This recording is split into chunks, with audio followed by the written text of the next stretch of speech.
So one of the toughest things about teaching rally is being able to see the same turn again and again. They're typically point-to-point races. There's no rewind option, so it's hard to get the same look again and again. So I started up this short course, Tartu, on WRC 10, just because it's a fun little course. You can really whip it around, and it's a really great place for fundamentals. Speaking of fundamentals, that's kind of going to be the point of this video. As I do these runs, there are a few fundamental things I want to talk about and try to point them out as I'm doing them. So these are going to be kind of like your foundation, your basics for success.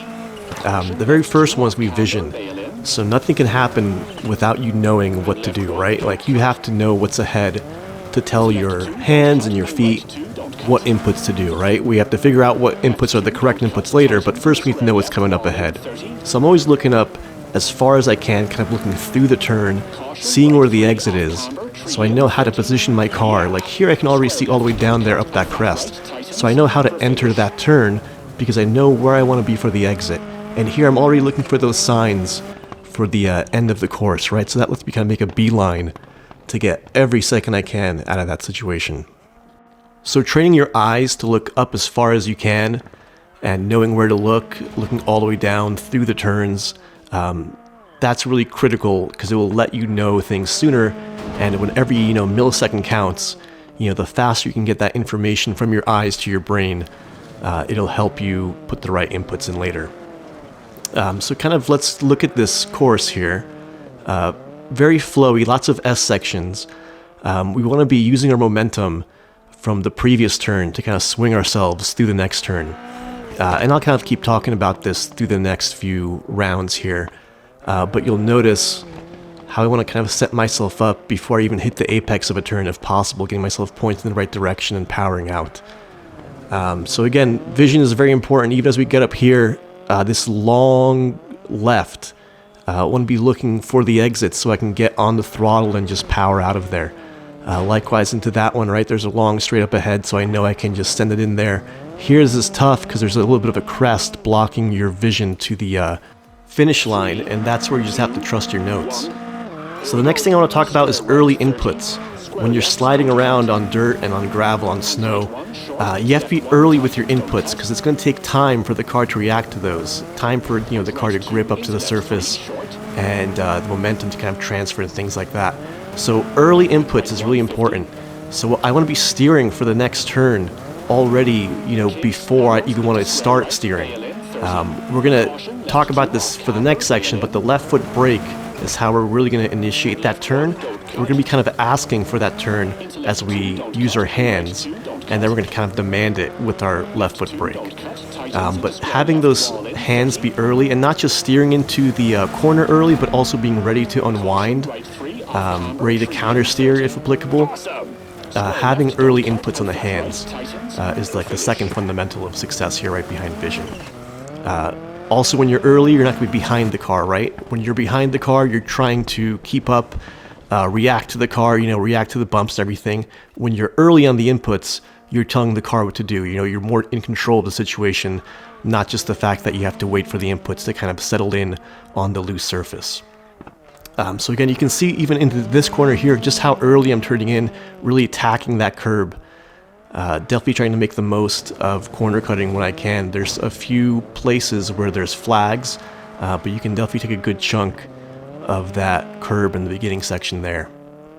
And again, just trying to keep my momentum flowing through the S's, getting a good exit out of here, powering out. Threading the hay bales here and kind of swing ourselves left before swinging ourselves right, which is going to lead us down this straight. So I call that a natural Scandi flick opportunity. Every time you have a left into a right or vice versa, or sometimes a chain of kinks like that, use your momentum to get through that. Set yourself up prior for the next turn coming up. Being able to manage that momentum, shifting it left and right, making it do what you want can be really critical to setting a top time and managing how your wheels have traction, not just left and right, but front to back. And we'll talk about front to back when we go into left foot braking.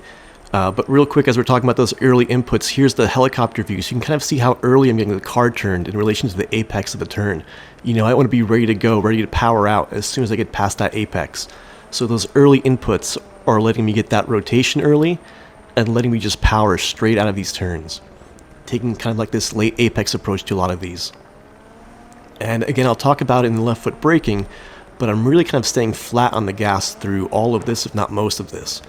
And just overlapping left foot brakes, more brakes if I need to, but I'm pretty much always staying on the throttle, which lets me power out of this a lot sooner. A bit wide there, but generally I'm trying to keep a steady radius through that whole turn, keeping the power down, looking for a late apex out of these two to keep the exit speed up, and then a beeline for the finish. And by the way, these are the all-time leaderboards, so that's 7th in the world. So moving on to left foot braking, and trying to move up the leaderboard as well. So left foot brakes, right? I talked about how we're going to kind of ask for the steering with our hands and then kind of demand it with the brakes. So when we press the brakes, we're putting a bunch of weight on the front wheels. And we're also taking weight off the back wheels. So the front wheels will have more grip, more eager to turn in. The back end has less grip, less weight over it, more eager to, step out. And that's exactly what we want to get us through these turns. We're also going to be using momentum to kind of help that back end swing out. Not too much, but you do need a little bit to get yourself through the turns. Too much can make you slower through the turns, but there's definitely an appropriate amount of slip angle to have. And that left foot braking will really help us get the car settled into a nice turn, and as we're staying on the power, we just come off the brakes slowly. Coming off the brakes slowly can also be like a traction control, like maybe sometimes you don't want to send 300 horsepower to the ground, it's just too slippery, right? You can come off the brakes slowly, you can give a little bit less throttle too, but nobody wants to give less throttle in rally. I always work from going full flat to adding brakes as needed rather than kind of working my way up to a top time, right? Like, there's no loss of life, there's no loss of money in this. You might as well send it fully, right, and work your way down rather than work your way up. But with the left foot braking, it's important to be smooth and firm on the way down. But what's more important is the way you come off the brakes. And I feel like that might not get talked about enough. So if you just pop off the brakes, you're kind of popping all that weight off the front wheels, because remember, you're also on the throttle. So as soon as you let off those brakes, you're accelerating outwards. So that sudden pop off the brake and pop off the front weight can make you understeer. So it's important to come off those brakes as smoothly as you came on. It's maybe even important to do it more smoothly. So coming off those brakes smoothly and deliberately, really thinking about what that's doing to the front-rear weight balance of your car is going to be a big thing for success. So right, kind of putting it all together, we've had the vision, we have to look up ahead so we know what's coming, we have the pace notes too, but your eyes, are the number one thing. And because we're looking up ahead and we know what's coming up, we can start to put those inputs early. We can start to plan out where we're going to put the car on the corner exit. As well as, we're giving these early inputs, so we're giving the car time to settle into these turns, time to slide through, get traction, and then we're kind of calling for these turns with our left foot brake. We're staying flat in the gas. Sometimes we might have to lift a little bit, and not to be confused with braking in a straight line. Like sometimes we have to brake, we're coming up from a long section into a tight 2 or something. There's times you have to brake for speed, but through this course, for example, we're just braking to shift our weight balance front to rear. So I guess it's also important to note that left foot braking, when you're braking just to shift momentum, you can get away with less than you might think. So that's something to play around with. If you want to also bleed some speed, be a little bit firmer on those brakes. See how much less steering angle you need when you put more brake pressure in, because now you've taken more weight off the back, so you can kind of have less steering angle to get the same amount of rotation.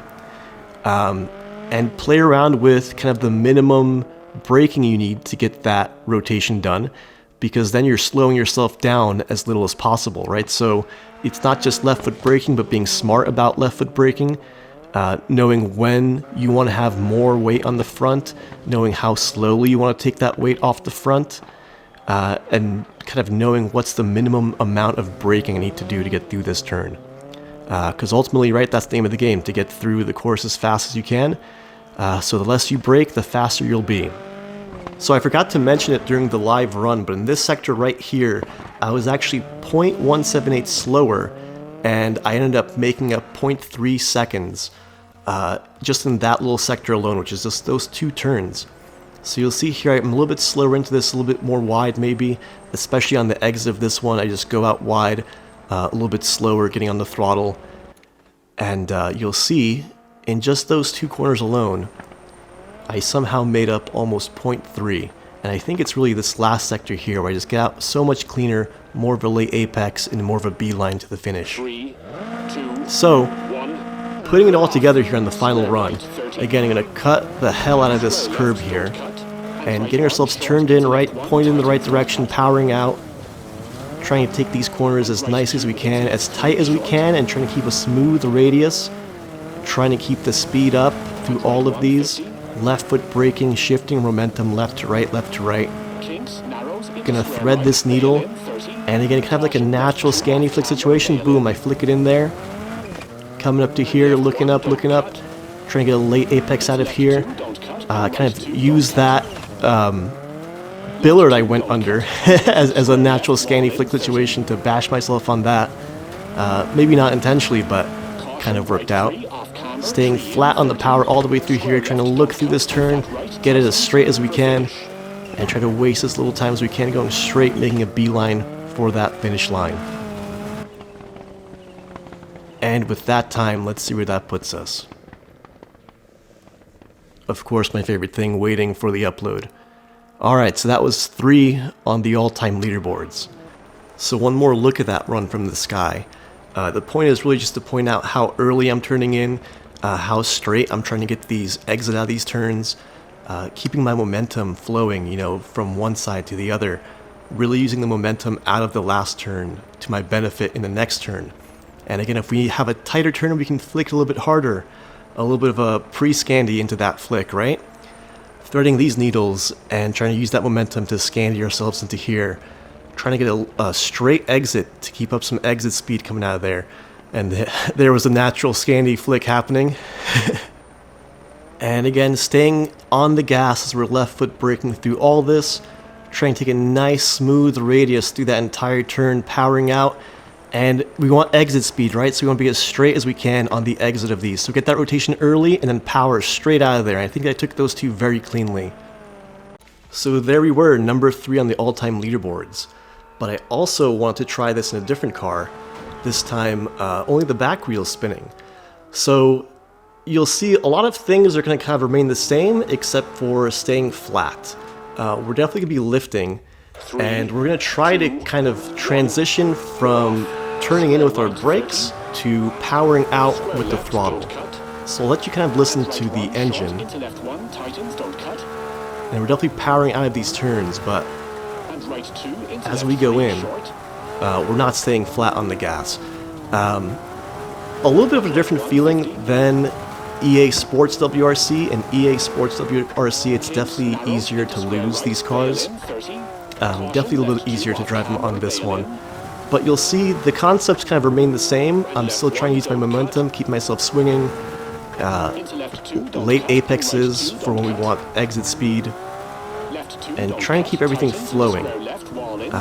All that it really is just less throttle, more lifting, and we're still kind of powering ourselves with throttle out of these turns. As we transition from entering with our brakes, we start to find that balance with our throttle and power out of it. So, there was that run. That one was, I think, number 9 for these 1970s cars. No, that was number 5. Not bad. So I'll leave you guys with the Instagram view, you know, all the spectators taking videos on the side of the road. So if you have WRC 10, this course, TAR 2, I definitely recommend this one. There's one in Kenya, the special stage in Kenya, that's also a circuit. That one's a really nice one to kind of learn car control. Because it's so short, you can also see the same turns again and again and again. There's also a playground mode in WRC 10. In the EA Sports version, I find it a lot harder. I know they have that kind of rally school. It's alright. I wish there was more kind of like playgrounds or short courses like this, so you can really practice flowing and stuff like that. And again, with the rear-wheel drive car, not a whole lot is really different, just a throttle application. But again, you're always kind of trying to, especially in the sim, stay flat out and take it back from there, right? Try to go flat out and see where you have to slow down. So anyways, guys, hope you enjoyed this one. Any more questions or requests, feel free to reach out in the comments. Alright, thanks for watching. See you in the next one.